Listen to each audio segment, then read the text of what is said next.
you really aren't someone who was an expert who became a writer about your field of expertise. You're really a writer who became an expert. I mean, ever since I was a child, I was writing. My father had been a reporter at the Chicago Tribune, so I was raised on stories about stories.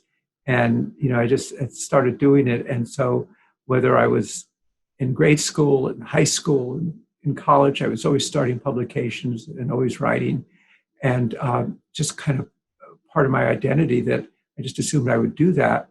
And what happened really is that my kind of intellectual interests in energy, geopolitics, the clash of nations, all that came together with my writing. When I was a postgraduate at Harvard, I had 2 years, nobody was supervising me. So I got to do what I'd done because I'd done my PhD in another subject and I just became obsessed with it. But at the same time, for me, it's writing, narrative, telling stories, engaging people is very much part of what I like to do. And, one of the things I love, I write and then I really love to sort of edit and polish the work and the words and, get the transitions just to work right. So I care a lot about the writing and it's something that it's just been part of my identity since pretty much as far back as I can remember. Well, it reminds me of that notion of David McCullough was here when we were opening the museum, and I think someone even said to him, or may have referred to him as a historian, and he doesn't like to be called a historian. He likes to be called a writer, because writing is what he does. His subject is that. But I think you're someone who is very illustrative of the fact that writing gives you authority. If you're an author, you have authority. You take control of the narrative. You tell the story. You shape it. So it's really powerful. That's why we exist, is really to inspire people on that. Yeah, it is interesting because the difference between fiction and nonfiction, I mean, it's, nonfiction, you have to stay located in whatever kind of facts that you're using. But I think that even writing is a history, and part of this book is history, part of the book is the present, and part of the book is about the future. But for me, I actually think history is an imaginative act. I mean, when I'm writing, it's kind of like a movie. I see it, and I'm sort of writing what I'm seeing as near as I can tell as to what I'm doing. So, there's a very clever transition, which I'm very proud of, from the introduction to the first sentence of the first chapter. And so it says we have to go where our story begins, and then I say, then it goes, if you want to get to the beginning of the shale revolution, you got to get on Highway E35 going out of Dallas, and very visual images of what you see as you do that. So it's to convey the vividness and at the same time make your argument and your analysis kind of to integrate them. Yeah. And you really do spend a lot of time shaping these different stories together and interweaving them. You've got a lot of characters. And you really do take real people and make characters of them. And so can you tell me a little bit about how you, as you're doing your research and you're working on this, how you're also looking at those stories and how they fit together? Well, first of all, I'm always very interested in stories. I mean, when I was younger, my wife would tell me when we'd be with people, I would interview them. It was just something, I'm really interested in people's stories, how they got from here to there, what was planned, what was accidents of life, the contingencies that got you there. And so I've always been interested in the story. So I'm always listening and I'm looking for the voices. And then I guess thinking, I sort of think, who are the emblematic characters? Who carries the story in some fashion, some important thing? And so, for instance, for the story of the Tesla and the rise of the electric car, it's not Elon Musk, but it's a fellow named J.B. Straubel, who's a technical director, who's the one who first tried to convince Elon Musk to do an electric airplane. He said, I'm not interested, but I might be interested in an electric car, and, look at the impact of that. Mm-hmm. So, and I'm also, stories are about surprises and contingencies. Something happens. The shale revolution, which is so important to the U.S. economy, what's called fracking. We heard some of it, in the debates. Yeah. It might not have happened if some guy hadn't gone to a baseball game and met somebody else who told him about this other technology. And, well, there's one last try. Let's try this other technology. So I love those sort of almost real life cliffhangers. Yeah. And the book is full of them, which I found so enjoyable for someone who knew literally nothing about this topic, to get so enthralled in it. And it was those stories, you talk about cliffhangers. There's the gentleman whose name I don't remember, who put all of his money and all of his hard work into setting up a distribution center to receive liquid natural gas in Louisiana, and Yeah, right. was then finding out that the U.S. was not going to be importing, and had to suddenly change everything he was doing. Yeah.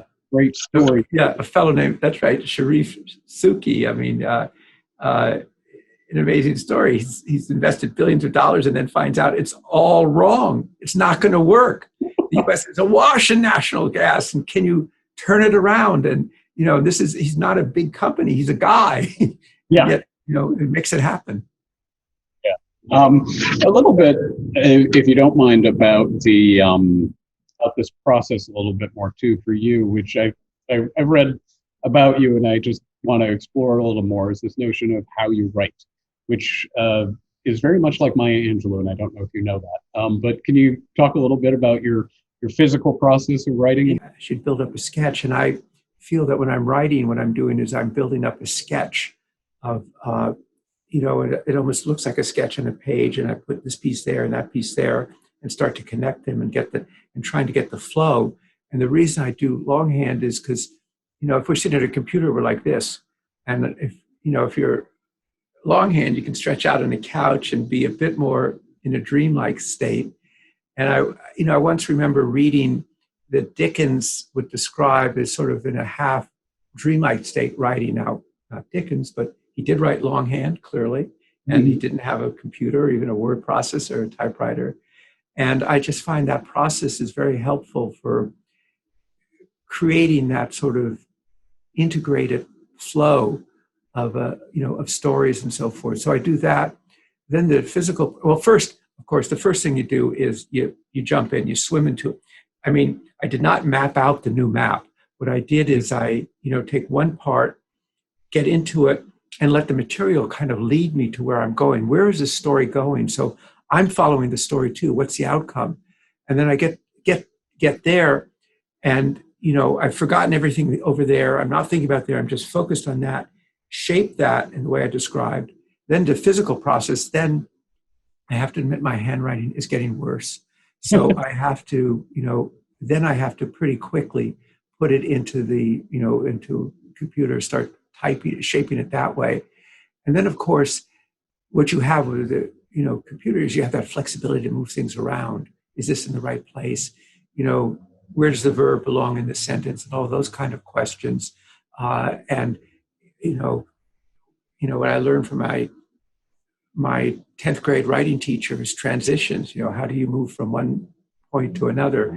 So kind of can do that. So I build it up. And then at some point I said, you start off saying, well, I'm not sitting down to write a book. I'm not sitting down to write a chapter. I'm just writing some paragraphs. But at some point you look and say, this is beginning to look like a chapter. I think I'm getting there. And, you build it up.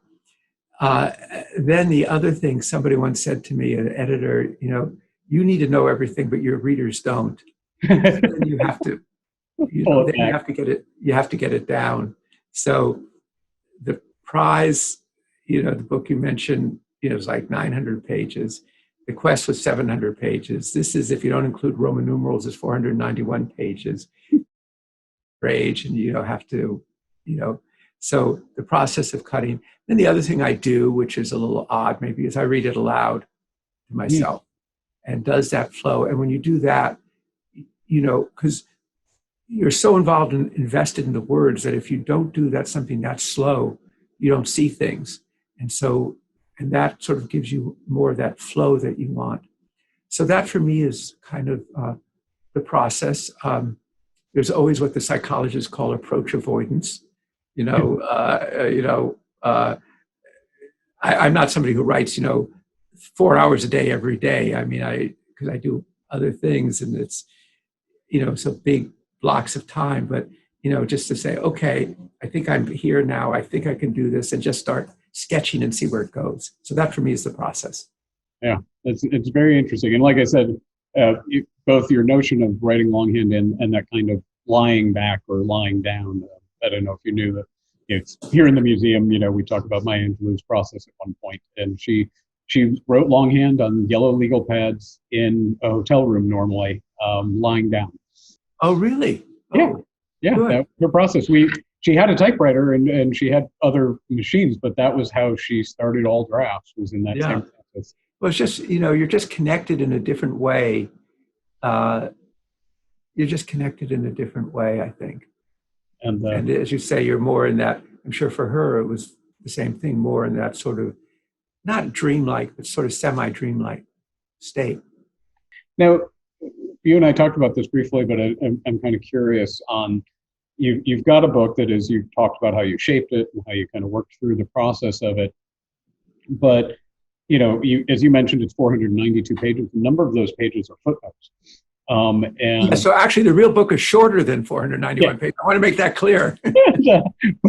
but there's a lot of research that goes into a book like this, and just a huge amount of work.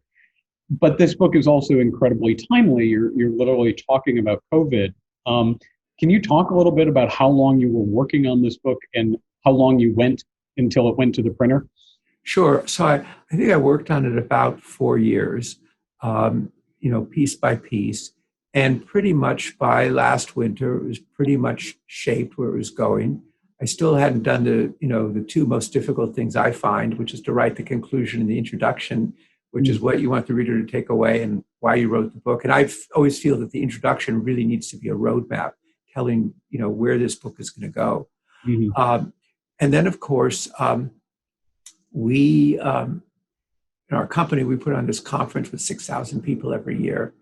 It was going to be 85 countries in Houston, second week of March. And I think, when COVID first appeared, we now know more about what was going on behind the scenes. But I think people tended to think about it as, if you remember, the SARS epidemic in China at the beginning of this century. But you look at SARS, 8,000 people became sick and less than 800 passed away. And I think that was a mindset, oh, this is like that. But we were going to do this conference, and some doctors said, if you do that, people are going to get really sick. You're going to have 6,000 people in a hotel. So at the beginning of March, we canceled it, like a week and a half in advance. And people were shocked that we did it, because it was not till the middle of March that began to understand. And that also said to me, look, this book is going to be different, and since I wasn't traveling, I could just sort of full-time focus on this.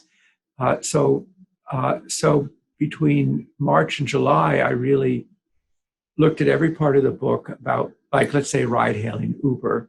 You would have said one thing about it in February of 2020, another thing now, because it just how it affected everything.